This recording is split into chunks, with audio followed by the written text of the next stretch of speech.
can confess we don't even make a barbecue. No, I think this is overall a wonderful country, but we just don't barbecue. I'm not a big fan of standing outside in the heat and doing that. But it's a country, and it is worth, I guess, stopping on July 4th. This wasn't in my script. It is worth stopping on July 4th and acknowledging gratitude to God for all the good that America does. Amen. And you know, there's lots of good in this country, and the Lubavitcher Rebbe would always, whenever he would refer to America, he would always call it the country of kindness. It's a country that our philosophy, our general outlook is to be kind, charitable, compassionate people. And that is something, you know, very worthy. And definitely part of the moving toward redemption, when the largest power in the world, on its flagpole, so to speak, at least it tries, or officially is going for kindness. So that is something that is special about this country, and it's definitely been a haven for a lot of people. And that's something that we thank God for. And thank God for the freedom Amen. that America allows us to have, you know, because it could be different. We take it for granted, and we can see all the, you know, we could see all the problems, but all the problems we see notwithstanding, that doesn't take away all the good that this country definitely has, and definitely offers to its citizens, the people in it, like us. So it is a special day from that perspective, though we don't make a barbecue because I just don't like standing outside in the heat. I don't mind if somebody else would do it, but if it's me, I'm like, forget it, I'll pass. We can have peanut butter tonight for supper, that's fine. Anyway, anyone else has thoughts on America and their sense of it now on July 4th?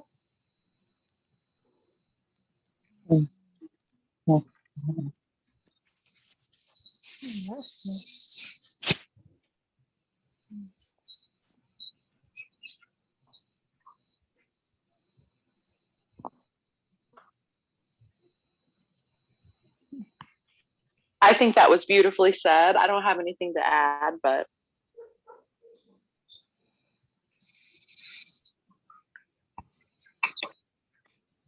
Does anything they would like to add? I would like to add, I'm so thankful to still live here compared to other countries. And I'm so thankful that we can still celebrate the 4th of July. And unfortunately, I don't think the kids understand it anymore like it used to be, because our military is so, society is so against the wars in the military. And I know we've got a young, my grandson's in the Marines, and it's just so different than when we were growing up. And it's more materialized. They just have not been taught the history of the 4th of July like we learned it. And the history books are being changed. So it's just, to me, it's a very sad, sad thing. And I'm just so thankful that we can still celebrate it. I hear what you're saying, and there is that too. And as I said, it doesn't take away. You're right. I mean, there's always looking and seeing what needs to be fixed, and God willing will be fixed. At the same time, overall, say, listen, God, overall, we're grateful for America, and we believe in it, and we believe overall it was founded by good people with good principles, and more or less those principles have continued. Though of course there's been many slidings away from them, but still overall we see good. And you're right. You know, I don't disagree with what you're saying, but there are people that totally do have a pride, and the fact that your grandson did volunteer for the Marines means he does have a pride. Oh yeah, I'm not trying to down it. I'm just saying that I feel sad because of our country being changed by people that are trying to destroy it. but I'm still very thankful. I am so, so thankful every day. I thank God I live in America. I thank God I live on a ranch.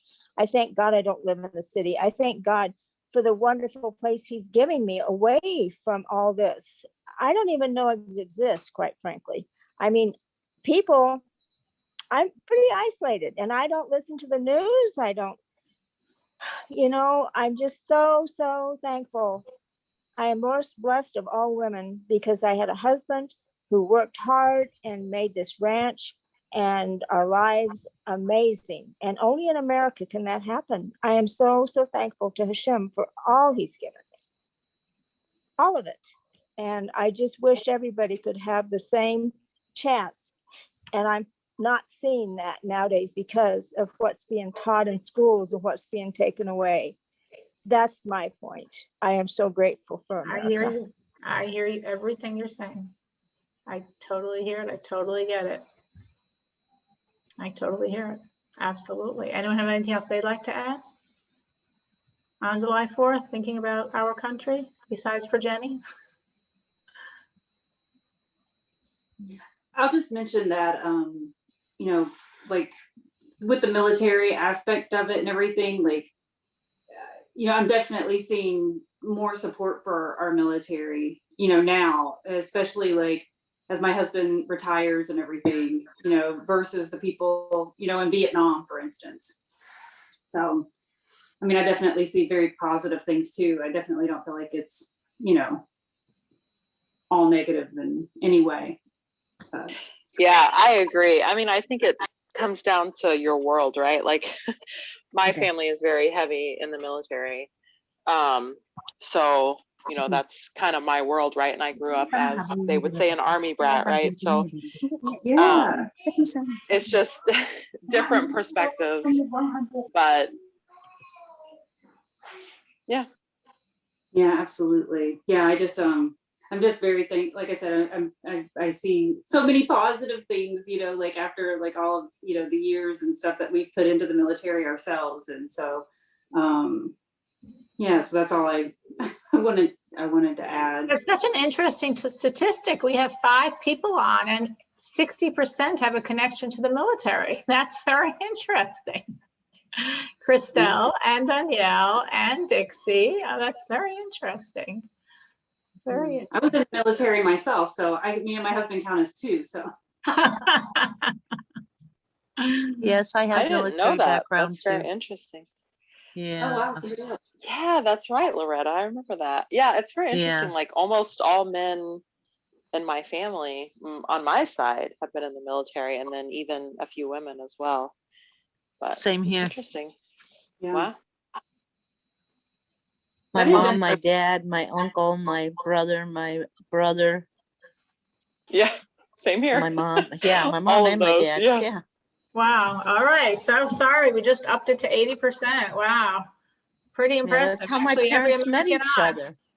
I must say something. That's very interesting. It's very interesting. I don't know if it's typical of the Noahides or just or typical of Americans, or just happens to be tonight as we're focusing on it. It's that's how God made it. But I think that's very interesting.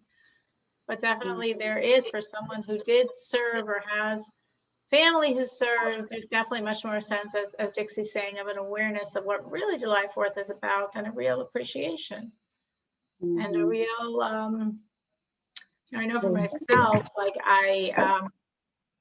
my daughter, she was redecorating our bathroom. She just decided, she's very artistic. She likes to do these things. So I just let her run with it. And she did a beautiful job. And she did A to Z, everything, really do it yourself operation. So she got some what she felt was appropriate bathroom books. I think she actually only bought one. And then she just found in our house that would look like right on the shelf. It's all about what it looks like. It doesn't make a difference what's written in it. But the book she bought, picked up a secondhand store, was a book about Lincoln. And she said, because Ma, we have the Springfield connection. Obviously, we have this closeness. So, okay, whatever. But since it sat in my bathroom and I'm a reader, I read it.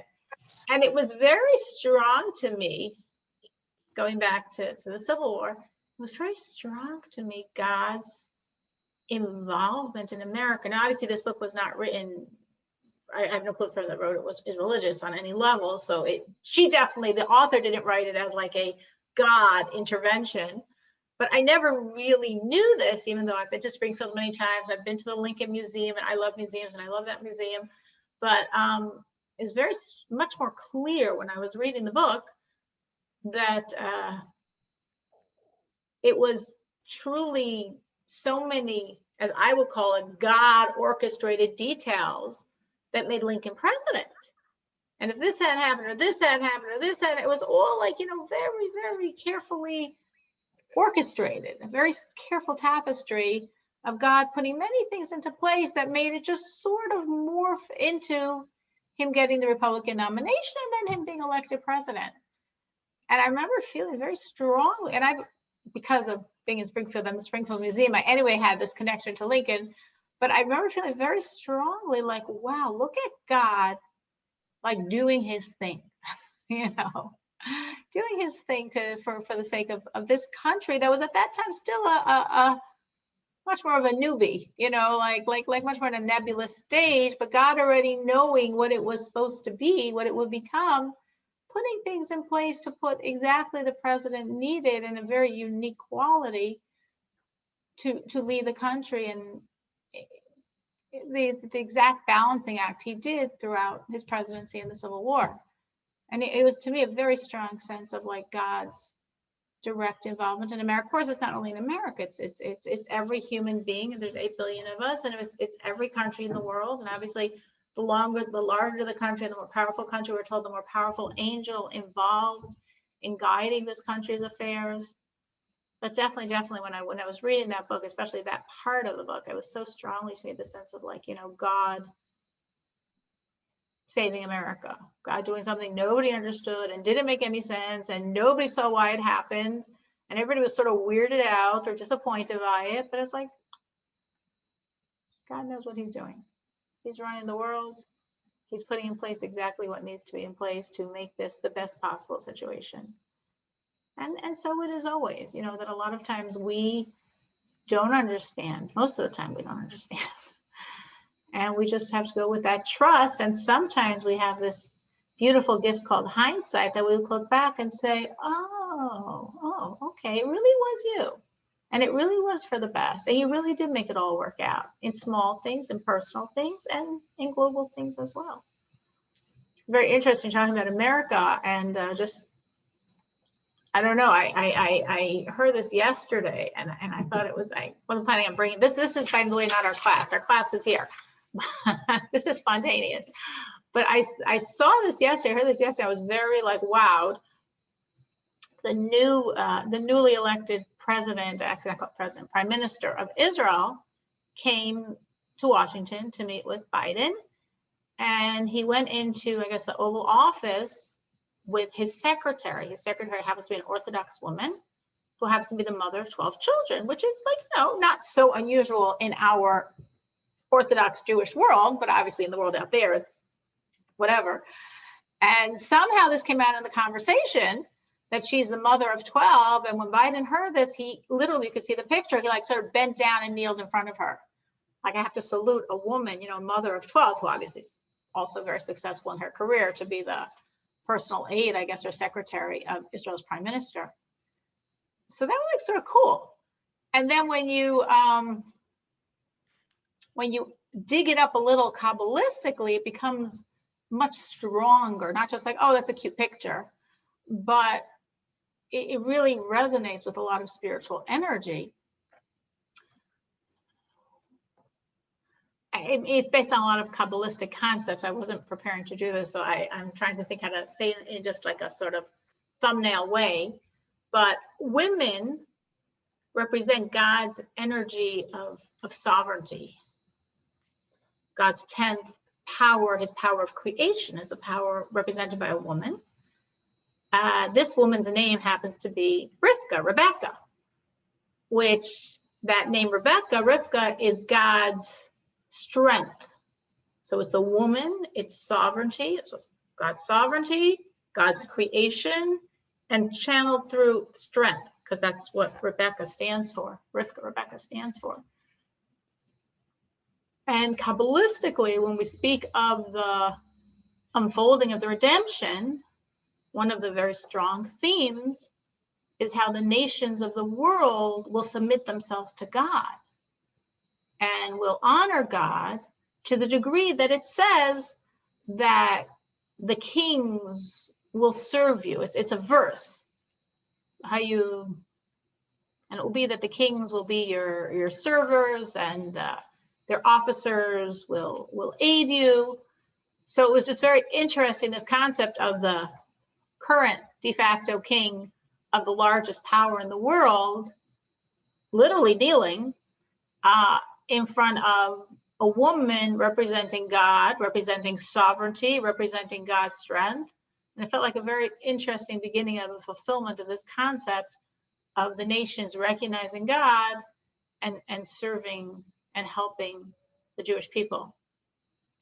I mean, there's lots more, but it gets very deep. But to me, was like, wow, okay, who knows? But I took it as a sign of something good unfolding. Of course, we need those signs of good things unfolding. So that was nice to see. I don't know if any else of you, if that happened peripherally, if any of you caught that picture. So maybe this somehow, no, whatever. I was probably like sent to me on WhatsApp. That's how I saw it. So this idea actually of a woman, and here this woman where Biden is saying, whoa, you have 12 kids. I got to bow to that. The powerful woman is what we're going to talk about today, but really understanding the source of her power and looking at the biblical figure of Esther. I was asked, I did one class on biblical women, and when we asked for ideas for more classes, some people said they really enjoyed that, so give us more. So I had, as they say, writer's block, meaning I was quite exhausted Thursday when I was trying to prepare the class. But this is what I was feeling very strongly in terms of a practical lesson, because whenever we're looking at anything, the actual word for God's law, as most of you know, is Torah. Now, Torah does not translate to mean law. Torah, in English, if you want to say the English word, you probably say scriptures. Torah does not translate to the word scriptures. What Torah translates to is the word instruction. That's really what the word Torah means. Like the Hebrew word for teacher is the same etymology, mora. A lesson in general is called hora'ah. It's all the same etymology as the word Torah. So Torah is instructing us. It's not scriptures. It's not law. It's instructing us how we're supposed to live. That's the go-to of everything we ever learn. How does this teach me a lesson? So when I was thinking about Esther, this biblical hero, and I was thinking, okay, I mean, there's a lot I can tell you about her. I could talk for hours, but that's not the point. The point really is, let's have a takeaway. Let's have a lesson. Let's have something that helps me be a better person and lead a more godly life. Now, obviously, she's probably one of the most well-known of the biblical heroes. But there's one quality that I don't think people too much focus on.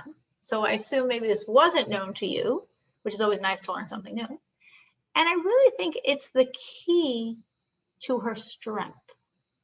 Here she was, a woman that created salvation for her people that were threatened with literal genocide. Every single person in the entire nation, worldwide, to be killed out in one day. That's as, powerful a genocide as can be. In one day, we want to kill every Jew on the planet. And she was the catalyst, the tool God used. Obviously, all the Jews and their repentance and their prayers and their fast, but she was the tool. It came through her. So she obviously had to have enormous strength to be this tool. What was the secret of her strength? The secret of her strength, which is an interesting secret, but we see this, of course, mirrored in many other situations, was her nullification. She was actually a very, very humble person who nullified herself to the leader of the generation whose name you know is Mordecai. And she put aside what she wanted, and she put aside what made sense to her to follow him, to accept, we might almost say blindly, because to her it didn't really make sense, his guidance, because she knew she was supposed to listen to him. He was God's mouthpiece. Mordecai, the leader of the Jewish people at that time, who also happened to be her uncle, but that wasn't the point. For your uncle, you could question. To the leader of the generation, she wasn't questioning. And we see this mirrored even today. This concept is very interesting, that it says in an ancient prophecy, a collection, it was called Midrashic teachings, but are really prophetic because really discussing now. And it says at a certain time, the whole world is going to be tumulty and chaotic, and the King Mashiach will stand on the rooftop of the temple, and he'll tell the Jews not to fear. The time of your redemption has arrived, and that's why all this crazy stuff is happening in the world. And he's going to say to them, this is a phrase, humble ones, the time of your redemption has arrived. And the question is, why does he say humble ones? The time of your redemption has arrived, we understand. And that's usually the phrase, the slogan people pull from that is the time of your redemption has arrived. But if you look inside the text, it actually says humble ones, the time of your redemption has arrived. So why is he identifying the people as humble ones? And the answer given is because in humility is strength. When one puts oneself aside for a higher power, for godly power, for a godly goal, for God's will as it's uttered by the leader of the generation, or God's will as it's written in the Torah, in the law. That's where the strength comes from. When you put self aside and you're just doing what God is saying needs to be done, it's not about you anymore. It's about something much, much, much bigger than you. And there you have then God's strength flowing through you. And in that way, you can bring the redemption. So the King, Mashiach, the Redeemer, is telling the people, you're humble. Because you're humble, you're putting yourself aside, and therefore God's energy is going to flow through you. And that creates the redemption. So this is like a current thing happening. But Esther fulfilled this thousands of years before, that really the secret of her strength was really her nullification of self to Mordecai, to the leader, to, as we would call it, the Rebbe of her generation. And we see this every step of her story. We see this initially, and then we see this many things, especially if you weave together all the different commentators. So initially, I'm assuming most of you more or less know the storyline. So when Ahasuerus comes out with this decree that every beautiful woman in the kingdom is his, and they're going to bring them all to the palace for this ultimate beauty pageant, Mordecai instructed Esther to hide. And she was hiding for, I think they say, over a year. Now, it's very interesting. Why is that very interesting? First of all, according to some commentators, she was married. She actually somebody married to Mordecai. So married women weren't part of this contest. It was only supposed to be unmarried single women. Second of all, according to many commentators, she was old at this time. I mean, I'm sure she was a nice looking woman, but she wasn't 20, she wasn't 15, she wasn't 18. She was older. I don't remember her age, but she was definitely way past what people call a prime. She was sort of old. So she's married, according to some commentators. She was old, according to quite a number of commentators. Just if you look at the timeline, it seems she wasn't a young girl by any stretch. So why in the world would she be in danger of being taken? Like, I don't have to walk the streets and where I'm being taken by the king's beauty pageant. Like, I'm not at that age anymore where I need to worry about it. But Mordecai said, hide. And she stayed in hiding, I think they say for over a year, for about a year, for over a year, because Mordecai said, hide. So even though it didn't make sense that she could be taken, but she trusted him and she hid. In the end, even though she hid, she was taken. And then also Mordecai said to her something that didn't really seem to make much sense. Mordecai said, no one should know who you are. No one should know you're Jewish. Her Jewish name wasn't Esther. Esther's a Persian name. Her Jewish name, most people don't know her by her Jewish name. Her Jewish name was Hadassah. That's her real original name that she carried for many, many, many years. As I'm saying, she wasn't young at this point. And he gave her a Persian name. He said, this is what Mordecai said to her. He said, from now on, when someone asks you your name is Esther. Why Esther? Because Esther, I don't know if this is what it means in the Persian. It is a Persian name, but in the Hebrew, if you would translate the word Esther into the Hebrew, it would mean the hidden one. You're Esther. You're the hidden. I think it means that also Persian, I think. You're the hidden one. Now, this seemingly was so illogical. First, he tells her to hide, which was illogical because why in the world would she be taken? But she hid. Then when she got taken anyway, even though she was hiding and married and old, it would make the most sense to say, by the way, I just want you to know I'm a Jewish woman and married and old. Because then probably they'll be like, oh, okay, well, this is a mistaken identity. We really don't need you in this contest. Like for sure, why would they want a Jewish girl? Even if for some strange reason they would still keep her in the contest, whatever it was, still you'd think she'd be better off if everyone knows she was Jewish. Then she doesn't have to make a whole game for her not working on Shabbos. Here, Esther, who to live in the palace, and she's not allowed to let anyone know she's Jewish. So she can't say, oh, I have my kosher cultural dietary needs. She just was eating nuts, seeds, raw vegetables for years, way before dieting was in fashion. And, she had to have this whole setup with her maids. So 6 days a week, she has maids that see she's industrious and working. And then the 7th day, she had a different maid that see she does nothing all day. And so that maid would think she never does anything because these royal ladies do nothing because she couldn't let anyone know she was keeping the Shabbos. So again, it would just seem, even if they're not going to drop her, at least if she says I'm Jewish, she'll get the food she needs. She doesn't have to make this whole masquerading to conceal her Jewish identity and her religious beliefs.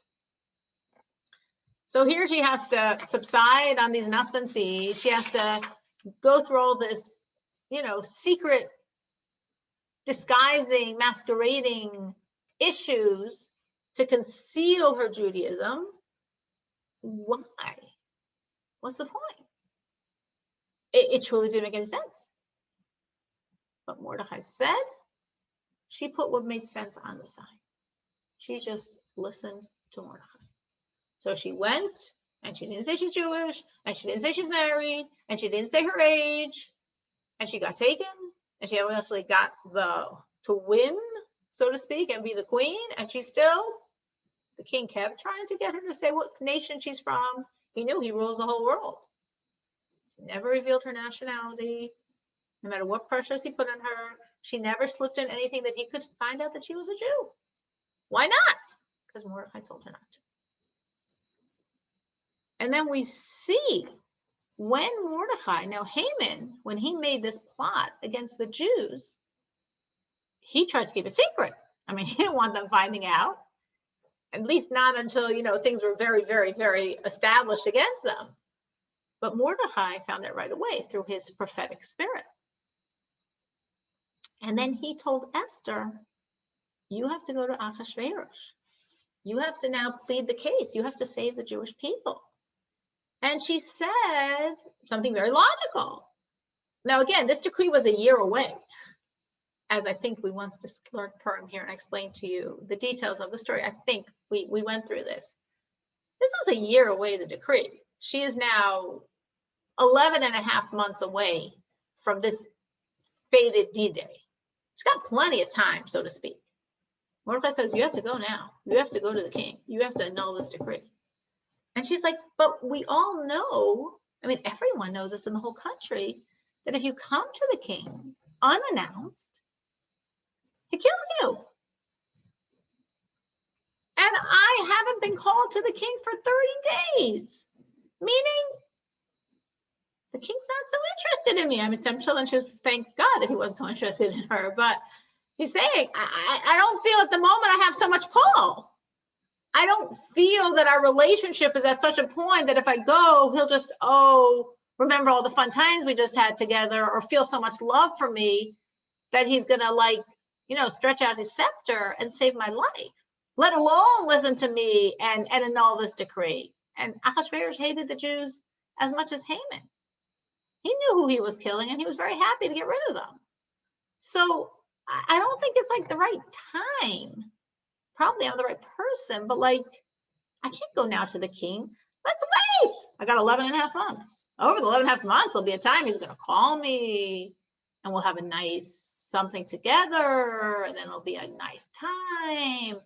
And then I could say, oh, by the way, a little favor, and it'll make sense. Going now makes no sense. And what if I said, you got to go now? That made no sense. That was completely illogical. And again, to the degree that she was literally risking her life. Literally, her life was on the line. And again, like, what's the rush? We got 11 and a half months. What if I say, you gotta go now? You gotta go now. We're not waiting for some nice opportune time in the next 11 and a half months. You have to go now. And she said, okay. It's a famous word. If I'm lost, I'm lost. Fine, Mordecai, I'm going to listen to you. Doesn't make sense. It didn't make sense for me to hide, but I hid. It didn't make sense for me to hide my Jewish identity, but I did it. I listened to you the whole way. I'm not veering now. It doesn't make any sense for me to do this. It doesn't make any sense for me to go. The king's not so interested. The truth is, the sages say that when she came, Ahasuerus wasn't planning on putting out his scepter. And he pulls out the scepter, and then she touches the head of the scepter, and then, her life is spared. He had no intention of sparing her life. He was like, what a audacity, as we would call it, chutzpah. What audacity to come uncalled. Who does she think she is? Just like his previous wife, Vashti, he chopped off her head. Who did you think she was, right? I don't know if he chopped off her head. She was hanged. I don't remember if she was beheaded first, but she was killed. So, like, who does he think she is? It's exact same. She's walking in Vashti's not glorious road. It says that the angel came and pushed his hand and pushed his scepter out to Esther. And then when she touched it, he was like, oh yeah, I guess I just did that for some weird reason. He had no intention of stretching out his scepter to her. Like, who is she? What did she think? My wife. I've got a lot of women in my harem. Who's this woman that thinks she could do whatever she wants and start walking into the royal chambers unasked for, unannounced? We don't do that here. And we don't, worry so much about the value of human life. She came unannounced, done. The angel forced his arm to stretch out the scepter. So what she was doing made no sense. And she, compounding it, says, okay, listen, Mordecai, I'll do it, but this isn't a logical thing. Logically, if you're trying to persuade the king, you want to look as beautiful as possible, because that's probably, that's sort of the base nature of him, and just try through that way to get him to listen to you. She said, I'm going to fast for 3 days. She probably didn't look too good after fasting 3 days straight. But she said, this isn't about how I look anyway. This is about doing something that makes no sense, but bringing God in and letting him do whatever he's going to do. Whatever he's going to do. So this really, to me, when I was thinking on Thursday, this is such an amazing quality. And most people, when they read the storyline, they sort of miss this. But if you really think about it, this was a huge, maybe this last pivotal incident, it's very clear. But just this huge thing of her just saying, okay, if I'm meant to die, I'm going to die. But if this is what you're telling me to do, it doesn't make sense. I have 11 and a half months to wait for a nice time, but I'm walking your road. And Mordecai's like, I don't want it to make sense. Don't want it to be some nice time between the two of you. That's not the point. You're just a tool. This is all about God. God's bringing the salvation. He's going to bring the salvation. If he doesn't bring it through you, he's going to bring it through someone else. We trust God and we walk his road. She was okay. So this is a very strong lesson for us. A very, very, very, very, very strong lesson. She literally accepted this seeming death sentence. And I'm saying if the angel didn't push the scepter, it would have been a death sentence. But she did that because Mordecai told her to. And I'm saying she added to it with this 3-day fast, just to say, fine, this got nothing to do with anything that makes sense. So let's continue not making sense. Let's just make this completely a God experience and just fast for 3 days, look horrible. And looking so drained and so horrible, that's how we're going to the king. And I thought this was very, very strong for us as the female savior. The quality that enabled her to be this savior was her nullification to the leader of her generation, obviously, who represents to her the word of God and what she needs to do to serve God, and why God, on one hand, of course, we're trying to hide you because Mordecai obviously sensed or saw there was this danger coming her way. But then when she's taken, Mordecai sees, no, there's a reason God's doing this. She's going to be a tool, and to be the tool she needs to be, nobody can know she's Jewish. And Mordecai saw, no, she's got to do this now. She's got to do this as pure self-sacrifice. Not that it makes sense, not that I have some pull, not that I feel I can convince him. You don't feel you can do a thing. Great. That's what we want. Because you're going purely walking with God. It's not logical. It doesn't make sense. But this is what God wants. And I was thinking this, as for the class, obviously as Noahides, the Rebbe of our generation has so much empowered Noahides, has so much empowered you. The Rebbe has such faith in you. And, this is very significant. It's very, very relevant. And especially as I think when we see with Esther, looking back at the model of Esther, that Esther was not only nullified, she not only put herself to the side, put her logic to the side, her powers of reasoning to the side, to obey the directives of the leader of her generation of Mordecai, but at the same time, she still used her own powers of thinking, her own ingenuity, her own resources to follow through, meaning the whole plot came from Esther. She was one that said, okay, everyone has to fast for 3 days. The entire Jewish people and me and my girls were all fasting for 3 days to make sure this is God. This isn't about, oh, she's a pretty woman. Oh, she can pull strings on the king. I don't want anyone to think I have any strings to pull. I'm going to look horrible. This is about God. And she was one that decided on this concept of, again, assuming you know the story, 2 parties. She could have done it in 1 party. What did she need 2 parties for? They say the reason she did 2 parties was because she didn't want the Jews to rely on her. She wanted the Jews to rely on God. So when she makes this party and it's she and Achashverosh and Haman, and then nothing happens, besides she says, let's party again tomorrow night, the Jews will be, what? First they're thinking, oh, we have our sister in the palace, like we're okay. And then what does our sister do? She makes a party with our arch enemy. Nothing. She's partying with the enemy. We can't rely on her. That's just saying exactly. I don't want you to rely on me. I want you to rely on God. So she was the one that figured this all out. Like, the Jews have to fast. I have to fast. I don't want anyone to think there's anything to do with anything physical. I'm going to make 2 parties so the Jews will totally not rely on me. They'll be totally disappointed in me. They will think I'm a complete traitor and washout. Good. I want them to think I'm a traitor and a washout because I want them to turn to God and to know that's the only source. So even though she's, on one hand, nullified to Mordecai's directive, she's going to the king now, which doesn't make any sense, and she should wait for a better time. But once she says, okay, that's it, Mordecai, whatever you say I'm doing, I've done it the whole way, I'm not stopping now. Then she used her resources to figure out, according to her thinking, this wasn't from Mordecai, this was from her, what's the best way to create the salvation? So she was nullified to Mordecai, nullified to the Rebbe of her times, and then she used her resources to figure out how to do this.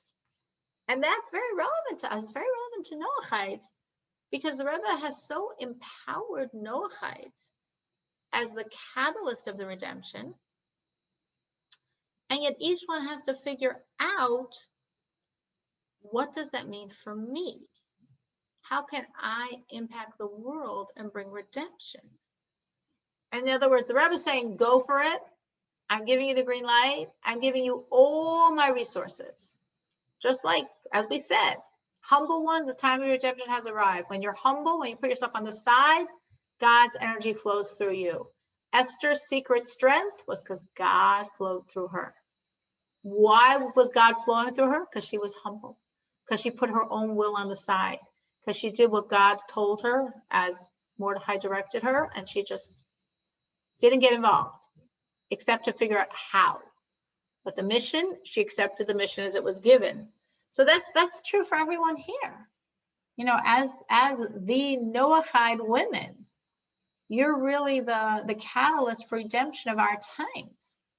And it's the same thing as with Esther. The more you put self on the side, the more you put maybe what your brain's going to tell you to on the side and say, well, this is what the Rebbe is telling me to do. But then I still have to use my resources, just as Esther used her resources to say, okay, I want a 3-day fast, and I'm going to make 2 parties to make sure the Jews think I'm a traitor. So, or at least they don't trust me. So then I'll get them to trust God. Like, got to use your own resources, but going his road, going the road of makes no sense, but I'm walking now into the king. On that, I'm putting sense on the side. I'm just following Mordechai. I'm following the Rebbe of our times. So thinking along those lines, how do you see I mean, we've spoken about this so many times on the class, you know, what do you see you're doing to pick up this directive that the Rebbe has put on you of bringing redemption as the world, really reflecting the energy of the world? How do you see you're doing things as women, as powerful women, as empowered women to bring redemption?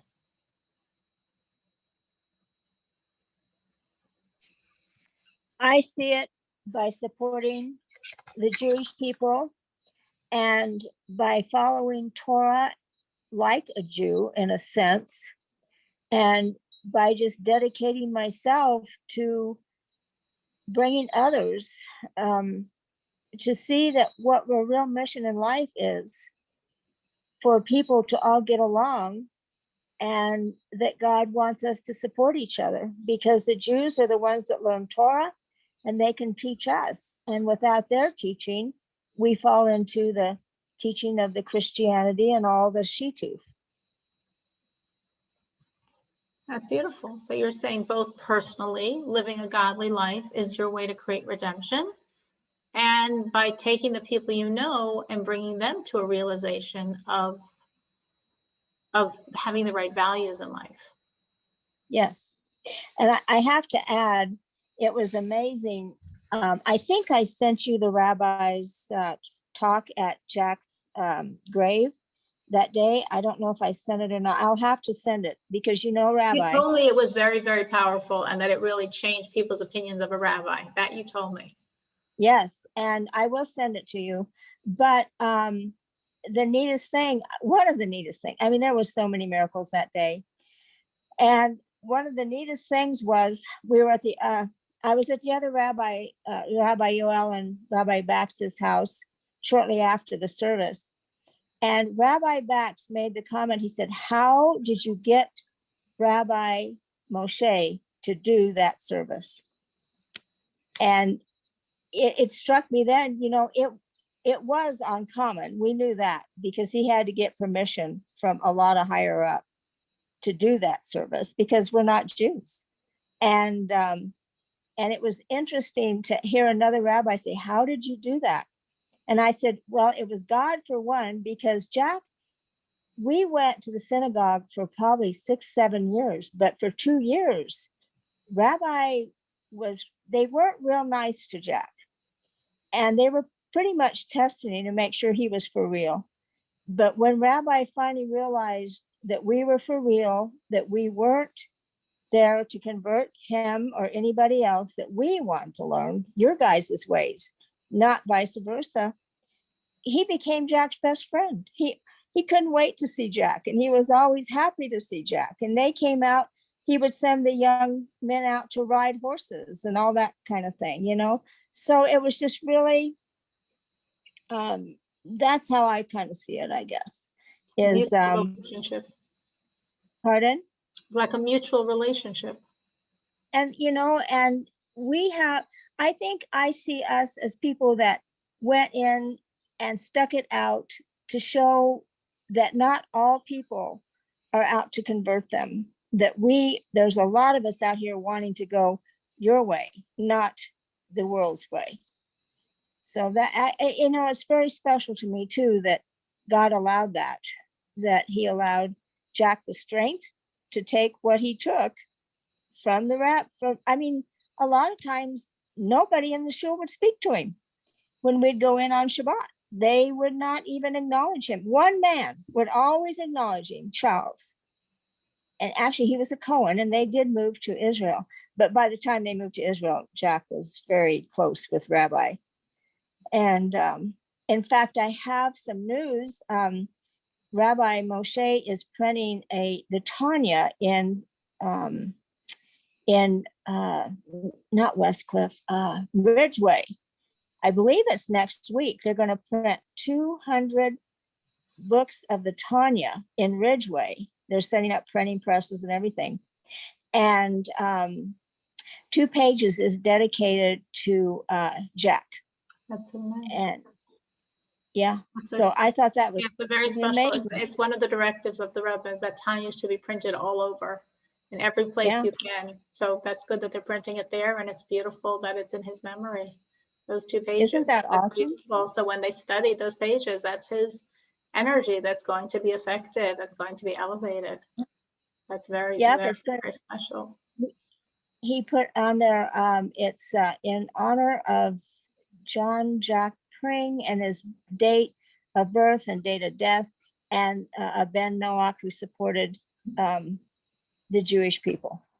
So that's something else you're saying, Dixie. So you're saying when I said, how do you bring redemption? So you're saying you bring redemption by living a godly life. You bring redemption by trying to inspire other people to live a moral life. And you bring redemption by supporting those Jewish causes, those causes that are trying to bring the world closer to God.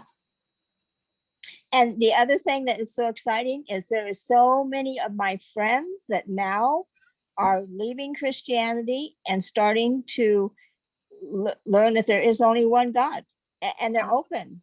I mean, God has this Jack's passing in a miraculous way. As hard as it hurts me, and as hard a time as I'm having, he is just opening minds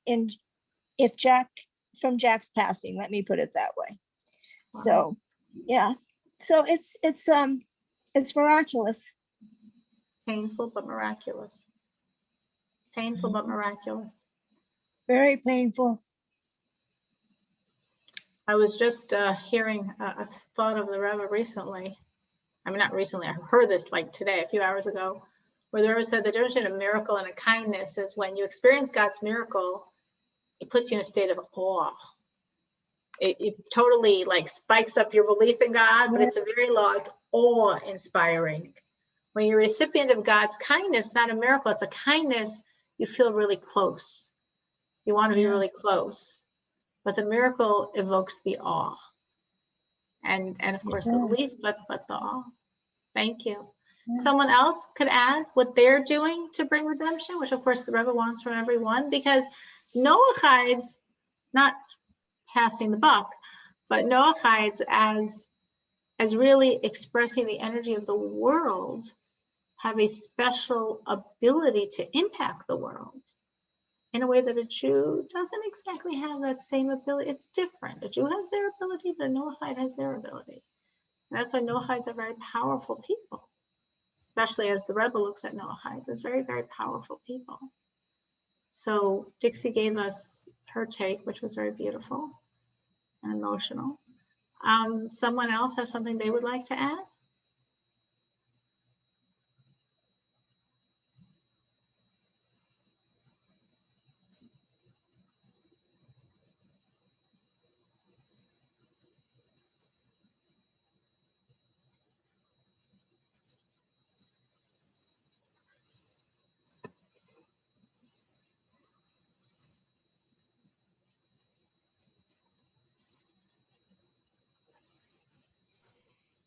I would like to add one more thing. Sure.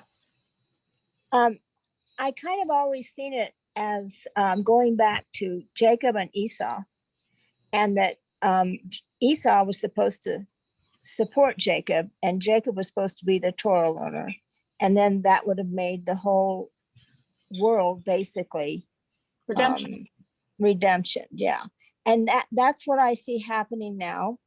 Quite frankly, is that Esau is starting to support the Jews, and that and they're Jacob. And so I think I see us all coming together as one, like Hashem asks. We all should be one.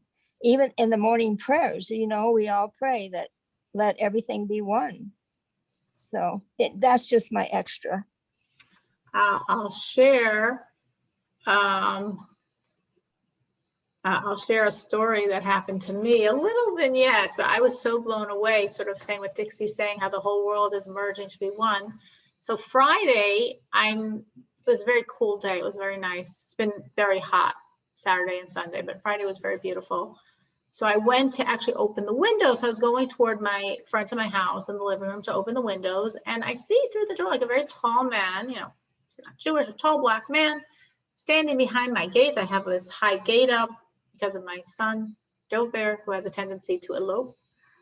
And he catches my eye, he sees me, and he sort of gestures to me to come. So, okay, I mean, it looks safe enough, you know, it's broad daylight, I wasn't worried. So I come outside, never seen this person in my life.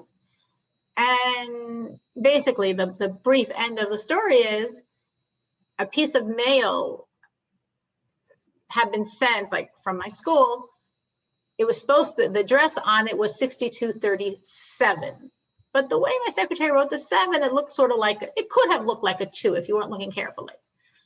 So he lives 6232, the block over, the block right behind me, 6232 Sacramento. And he gets this mail. He doesn't really, you know, like most of us, he just opens up the mail and then he sees this very large check. So it's to our insurance company. And he's like, wait, this isn't for me. So he looks at the envelope carefully. And he says, no, that's a 7. That's not a 2. Okay, it's across the street. I'm 6232, 6237. Obviously, he's a nice guy. So he goes across the street to 6237. He knocks on the door. He gives them the mail. And they're like, we don't know what you're talking about. We're not this insurance company. We don't know anything about this. Like, you know, you're giving us this check for almost $4,000. Like, got nothing to do with us. It's not for us. It's a mistake. So, okay. So any person, I think at that point probably would have just stopped. I mean, ripped up the check or whatever, stopped. I mean, he's not trying to pocket it. These people, it's not for them. I don't know what I'm supposed to do.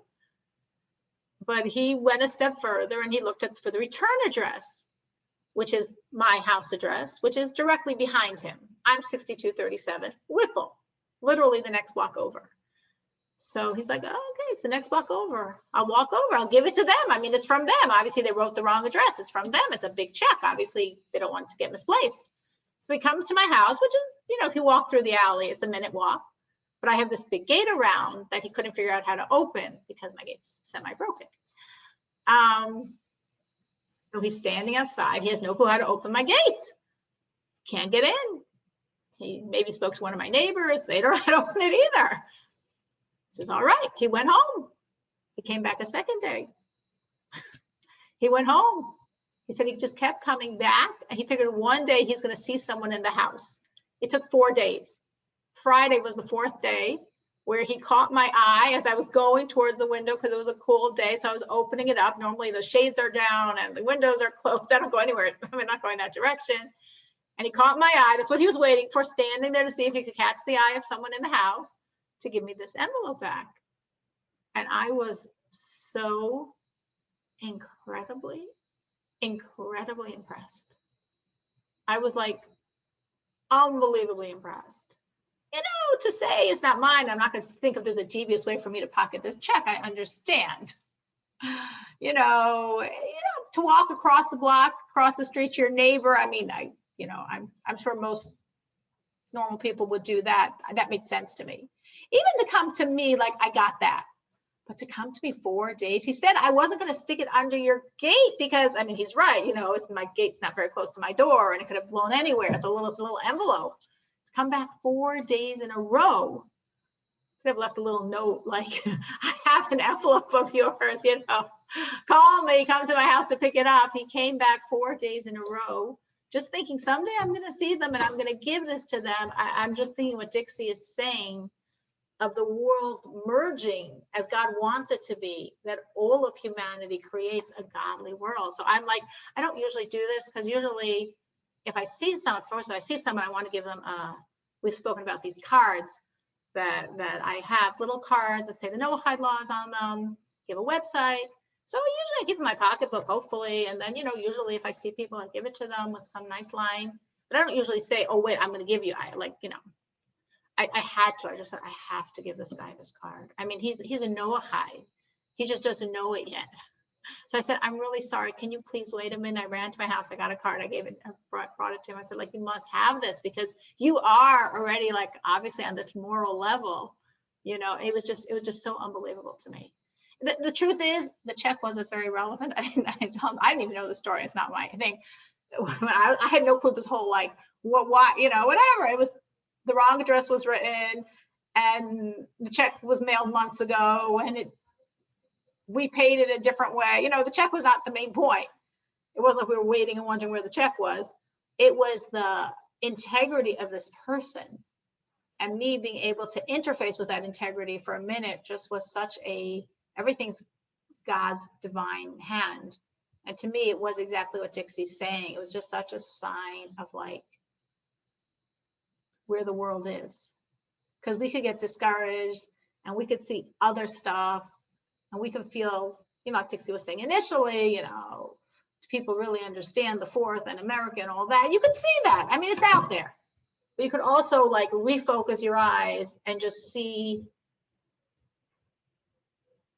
God and the people of the world just naturally walking closer and closer to God. And that to me was very powerful. Did I tell you what happened? I don't remember if I said this. Did I tell you what happened with my son and the phone number? Did I mention that last week? I didn't mention to you my son the phone number? Okay. This isn't showing how people are walking toward. This is more, I'll just end with this, I guess. Something else I could add. This was something that happened in my life. I guess I didn't share it last week. I didn't remember if I did or if I didn't. I wasn't planning on sharing it today, but just how God's always there for us. And if we keep our eyes open, just he's so there and he always is just supporting us. So the short end of my story is I have many children, thank God. And I have a lot of not positive feelings for internet and what it can do to children and their exposure to it. So I'm very careful with my children. And thank God most of my children I don't have a problem with because the younger ones are more able to be controlled or not really trying to do their own thing. And the older ones are mature enough to be handling it properly. But I've got like 2 in the middle that are at those ages where I don't feel they're mature enough to handle it properly. And I do feel they're at the age to be able to go around me.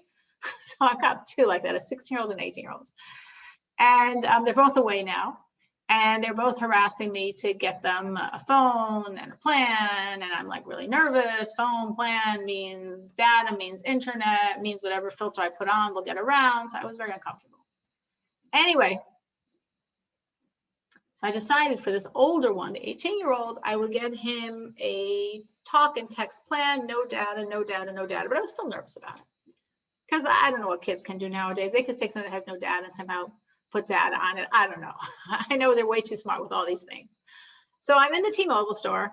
Fine. I was going back and forth. I'm like, I'm doing this for him. He does need a phone. He's a good kid. Trust him. I'm doing this for him. I mean, trust him a little. I'm doing this for him. So I asked the lady, and there's after going back and forth, she was a very nice woman. Maybe she said, could I pick a number? I said, can I pick the number I want? She said, no, it's computer generated. She said, you could just pick the first, like the area code. Because I had said, you know, all my numbers, mine, my husband's, my son's, like a lot of our numbers end in 770, because that's a number that's important to us. So, you know, it would be nice if I could also end this number in 770. She said, no, it's computer generated. You can't pick the number. but you could pick the area code. I'm like, I couldn't care less. She said she was do 773. Like, that's our area code here. I'm like, yeah, do 773. Fine. Okay. So whatever, I give her my credit card, we process this. And then like, she's, you know, giving me the SIM that I had to mail to him because he's not here. And she writes on it, this is his number. And she wasn't really, you know, she just read off her screen and wrote it down. I look at the number, like just glance at it, and I'm like, she did it. She got me 770. It ends in 770. It was 9770. Those are the last 4 digits. I'm like, oh, wow. Like, thank you so much. I thought, yeah, I don't remember exactly what I said to her, something like you said you couldn't get me the number. She's like, I didn't get you the number. I said, this number was computer generated? She said, yeah, it's just computer generated. I said, that was the number I was asking you for. The computer produced exactly what I asked for, those last 3 digits, 770. So I really took it as like God was like saying, don't worry, I'm with you. And you know, I can work through computers also. I can give you signs any way I want. I'm with you, don't worry. This isn't gonna mess him up. Maybe other things are. This isn't gonna mess him up. And don't worry, I'm with you. I'm with you, I'm with him, don't worry. So I was just like, you know, so blown away that God would make the computer number produce exactly what I wanted, just to reassure me. So we should always merit to see God in our life, because he is in our life. But we need sometimes to open our eyes to see it. Certain situations like this is pretty obvious. But in other situations, we have to more open our eyes and see God and his goodness. And we should all strive. I mean, I should strive. You should strive. Every one of us should strive to be that Esther. You know, to be that woman that creates salvation for herself, for her spouse, for her children, for her family, for her community, for her world. You know, there was a modern woman. I mean, this goes back to like the early 1950s, 1953. There was a Stalin, who was in control of Russia at that time. He had a plot, also genocide of the Jewish people. And he put this whole very carefully worked out plot. I mean, Stalin killed millions, but he wanted to kill the entire Jewish people in his country, which was a tremendous portion of the Jewish people. So he created a whole plot. It was called the doctor's plot. Because of course there were many high Jewish doctors.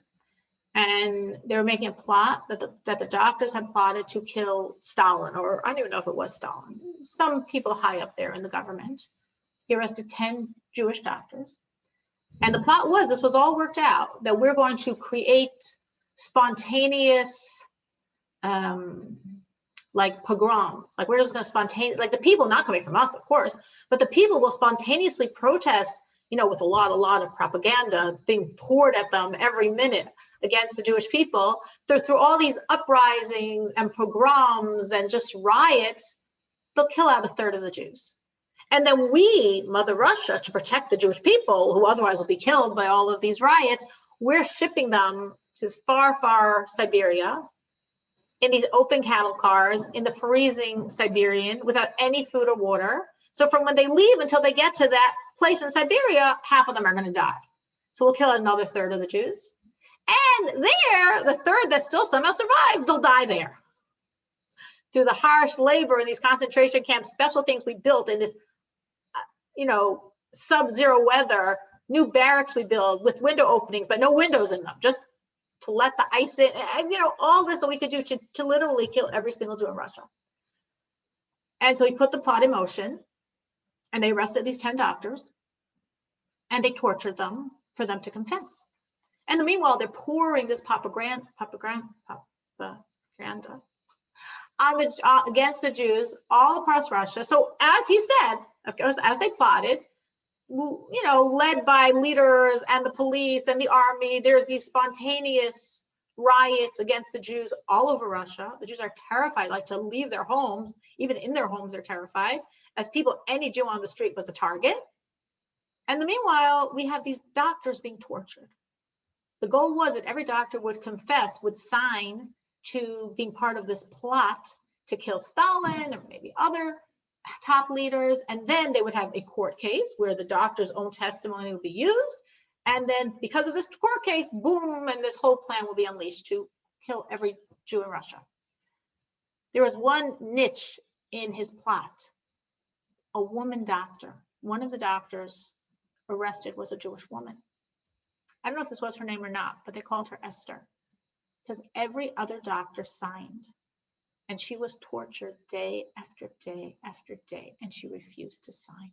Did it make sense? It was beyond human that she survived. Well, they were trying not to kill her. They didn't want to kill her. They wanted her testimony. But whatever horrific tortures they could devise, she refused to sign. And Stalin was sort of stuck. Like anybody else would just say, okay, fine, what do we care? We can have 9 doctors sign, it still works. But no, he needed all 10. And day after day after day after day, she was tortured and she refused to sign. So his whole plot, to unleash these countrywide pogroms and then to ship the Jews, and this whole thing was on hold, waiting for this one final doctor, this woman, to sign. And this went on and on and on, day after day after day, until it was Purim. It was 1953. And the Rebbe, and basically, as we understand it, the Rebbe killed Stalin on Purim of 1953 at a Hasidic gathering. He did certain things, and then in Russia at that time, Stalin died. Of course, they didn't let out the news for like 2 more days, but Stalin died. With his death, the people in charge realized, we don't want to kill out all the Jews, and we don't need the world, on our back for it. This makes no sense, like many other things Stalin did that we couldn't say anything to during his lifetime. But they totally annulled the doctor's plot. They released all the doctors. They changed the news on the radios. We're changing the tempo. We're not trying to kill any Jew we can find. And Russian Jewry was saved. Russian Jewry was saved because Stalin died. But Russian Jewry was saved because before Stalin died, this one woman, this Esther, held out and didn't sign, didn't confess to plotting to kill the Russian leaders. So she was referred to among the Jews, at least, as Esther, because her fortitude, her superhuman stamina, makes no sense how she did it, and saved the Jews of Russia. So why am I bringing this in? Because Esther isn't only then, and Esther isn't only in 1953. And the concept of being an Esther, again, of having that nullification to God, nullification to the Rebbe, doing what God is asking you to do, doing what the Rebbe is telling you to do, and at the same time using your own resources and to implement the directive and make it viable. And then having strength that's totally not your own. Esther's strength was not her own. This modern day Esther's strength was surely not her own. And we all, I think, sometimes are in situations where we know that our strength is not our own. Like we said, humble ones, the time of your redemption has arrived. When you put yourself on the side, when you have that humility to God, God flows through, and then the strength you're going to have isn't your strength, it's God's strength. And that strength will create miracles for you and for many other people in the world. Thank you so much for joining. I'm so glad for the people that managed to come. Thank you so much for joining. We should have a wonderful, wonderful week. Thank you, you too.